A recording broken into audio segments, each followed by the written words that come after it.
नमस्कार, मैं मोहम्मद आसिफ और आप देख रहे हैं next nine news. Next nine news में आज बातचीत करेंगे कि पहलवान खिलाड़ियों के समर्थन में एक से बढ़कर एक दिग्गज आए, सेलिब्रिटी भी आए और बहुत सारे नेता भी आए।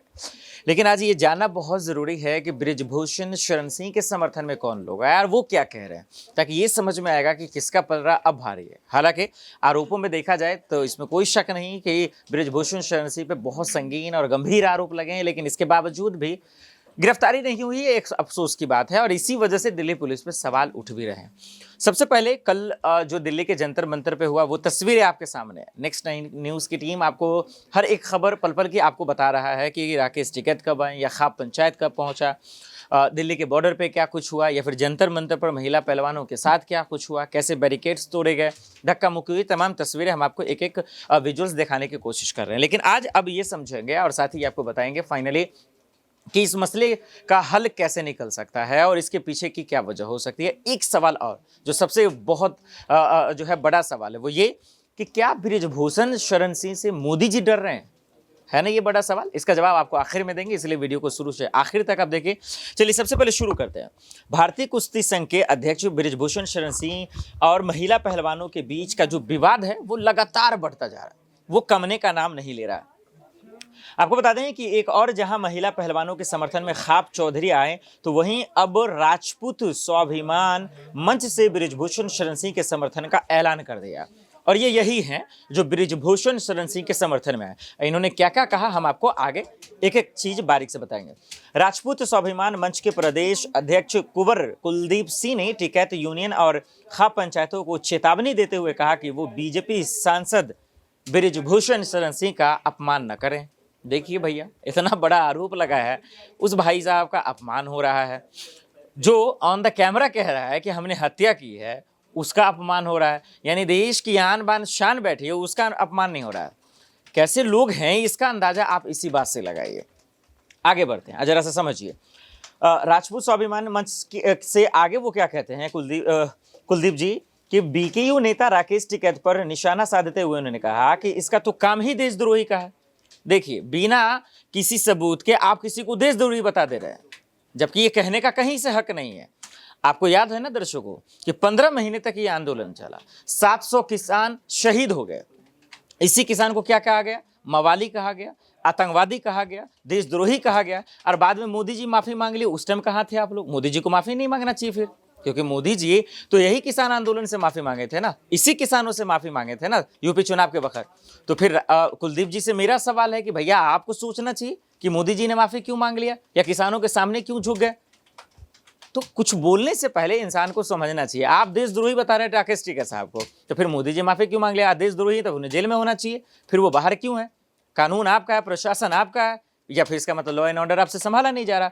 कुछ तो कहीं तो होना चाहिए। तो ये उनको देशद्रोही बता रहे हैं और कह रहे हैं कि दरअसल ताकतों के साथ मिलकर आंदोलन चला रहे हैं।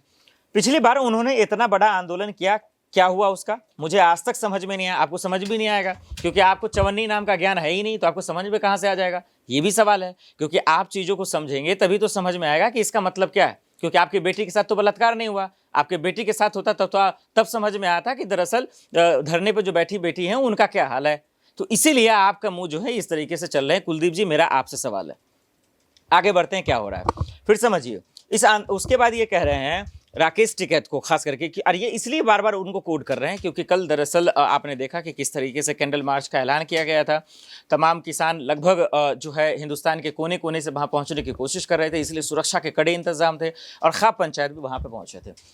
कुलदीप जी आगे कहते हैं कि ऐसे ऐसे संगठनों, खापों ने और टिकैत यूनियन ने समाज को जाति में बांट दिया है, पूरी तरीके से बांट दिया इन लोगों ने, क्या कि यही आज राजनीति कर रहे हैं और यही इन्हीं की सरकार है, इसीलिए वो बांट दिए। इनको वहां जाने की जरूरत ही क्या है? और हम तो बिल्कुल कुछ नहीं बोले। बृजभूषण शरण सिंह राजपूत हैं, महिला खिलाड़ी पिछली बार धरने पर बैठी हैं और अब फिर धरने पर बैठी हैं। जांच कमेटी खेल मंत्रालय ने गठित कर दी। मेरी कौम जो मणिपुर की रहने वाली हैं, जिन्हें ये भी नहीं पता कि राजपूत और जाट क्या होता है, वो अध्यक्ष हैं, अब वो निर्णय देंगी। अब जरा सा समझिए इसको थोड़ा सा। मणिपुर जलकर खाक हो गया, अमित शाह जी गए, रैलियां करके आ गए, एक शब्द तो निकला नहीं मुंह से मणिपुर के बारे में, और वहीं से मेरी कॉम आती है। तो कम से कम मेरी कॉम कौन है, अगर आपको इतना सा भी ज्ञान होता तो उन्हीं के चीज़ में बोल देते कि भाई उनका गांव, उनका जिला जल रहा है, उनका राज्य जल रहा है, अमित शाह जी बचा लीजिए, मोदी जी बचा लीजिए। वहाँ आज सब्जी लाने के लिए लोग सड़क पे नहीं निकल सकते, इतना भयावह तस्वीर वहाँ बनी हुई है। वहाँ पे तो अमित शाह जी नहीं बोलते। कम से कम चलिए ये मान लेते हैं कि चलिए सियासत का एक हिस्सा हो सकती है बबीता फोगाट या फिर विनेश फोगाट या बजरंग पूनिया, ये तमाम लोग, साक्षी मलिक, मैरी कॉम तो ठीक है, वो तो जांच कमेटी के अध्यक्ष थी, चलिए वो तो कम से कम वो आपको उनका समर्थन करे तो भाई उनके इलाके को तो बचा लीजिए, जल रहा है। लेकिन दरअसल आप लोग के दिमाग में जो है गोबर भरा हुआ है, इसलिए ये चीज़ आपको दिखाई ही नहीं देगा। आगे बढ़िए, वो क्या कहती हैं।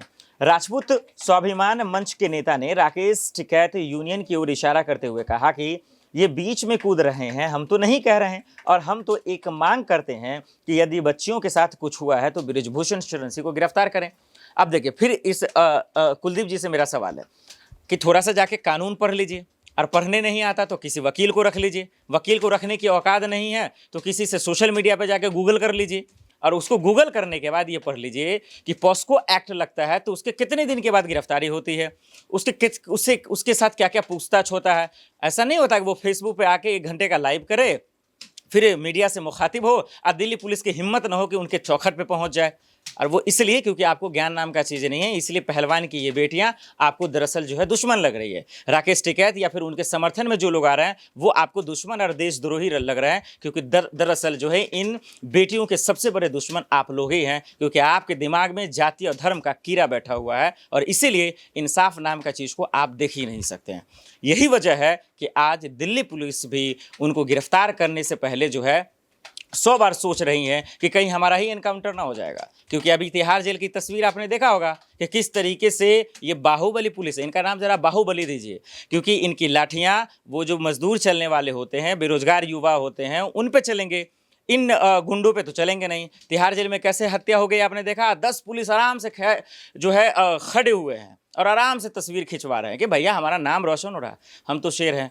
और बाहुबली हैं बृजभूषण शरण सिंह, इसीलिए दिल्ली पुलिस वहां तक नहीं पहुंच सकते। और वही कुछ छात्र चले आएंगे प्रोटेस्ट करने तो लाठी मार के भगा देंगे। वहां पे इनकी ताकत तो बड़ी बढ़िया से चली आती है, वहां पे इनका सीना चौड़ा हो जाता है। लेकिन ये देश की बेटियां बैठी हुई हैं तो इनके हक में एक शब्द बोलने से डर लगता है। क्यों? क्योंकि नौकरी चला जाएगा। और यही हकीकत है कि आज मोदी जी भी चुप हैं, क्योंकि बृजभूषण शरण सिंह से सिर्फ और सिर्फ वोट का फायदा है। और कुर्सी के लालच में आपने देखा कि जब 40 जवान शहीद हो सकते हैं, 700 किसान शहीद हो सकते हैं, तो ये बेटियां क्या है, 4-5 बेटियां भी मर जाएंगी। यही वजह है कि आज ये लोग चुप है। लेकिन अब सवाल ये है, समर्थन में लोग आ रहे हैं तो कोई बृजभूषण के समर्थन में आ रहे हैं, लेकिन सबसे अहम सवाल कि आखिर बृजभूषण शरण सिंह को दिल्ली पुलिस अब गिरफ्तार कब करेगी, ये एक बड़ा सवाल। दर्शकों, इस पर आपकी क्या राय, हमें कमेंट कर जरूर बताइएगा। देश दुनिया की खबरों के लिए देखते रहें नेक्स्ट 9 न्यूज़। नमस्कार।